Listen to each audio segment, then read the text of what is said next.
জাপানের সবচেয়ে বড় দেশীয় গাড়ি প্রদর্শনী টোকিও অটো সেলন আবারও ফিরছে চিবার মাকোয়ারি মেসে। বিশ্বের শীর্ষস্থানীয় গাড়ি নির্মাতাদের অত্যাধুনিক প্রযুক্তি ও নজর কাড়ার ডিজাইনের শত শত গাড়ি এখন দর্শনার্থীদের জন্য উন্মুক্ত।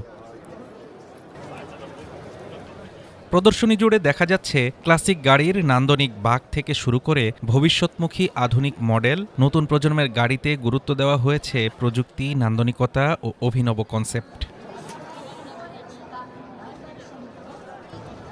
মিৎসুবিশি মোটরস কর্পোরেশনের তোমোয়ুকি মোরি বলেন, এটির নাম আল্টিমেট গিয়ার। এমনভাবে এটি তৈরি করা হয়েছে যেন যে কোনো জায়গায় ব্যবহার করা যায়। আচর বা ক্ষতির ভয় নেই, মানুষ যেন বন্য ও মুক্তভাবে গাড়িটি উপভোগ করতে পারে, সেটাই ছিল আমাদের লক্ষ্য।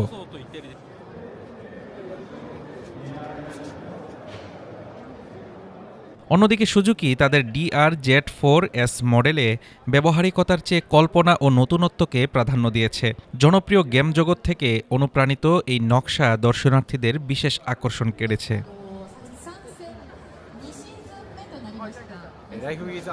সুজুকি মোটর কর্পোরেশনের ওয়াকাই বলেন, ধারণাটি ছিল যদি DR-Z4S মনস্টার হান্টার ওয়াইল্ডসের জগতে যেত তাহলে মানুষ নিশ্চয়ই এটিকে এমনভাবেই রং করত। এবারে টোকিও অটো সেলনে অংশ নিয়েছে ৩৮৫টি নির্মাতা প্রতিষ্ঠান। প্রদর্শিত হচ্ছে ৮০০টিরও বেশি কাস্টমাইজড গাড়ি। আয়োজকদের আশা ৩ দিনে প্রায় ৩ লাখ মানুষ এই প্রদর্শনী ঘুরে দেখবেন। ৯ থেকে ১১ জানুয়ারি পর্যন্ত চলবে টোকিও অটো সেলন ২০২৬, যেখানে গাড়ির ভবিষ্যৎ, প্রযুক্তি আর কল্পনার মিলন ঘটছে একই ছাদের নিচে। Desk report, Dhaka today.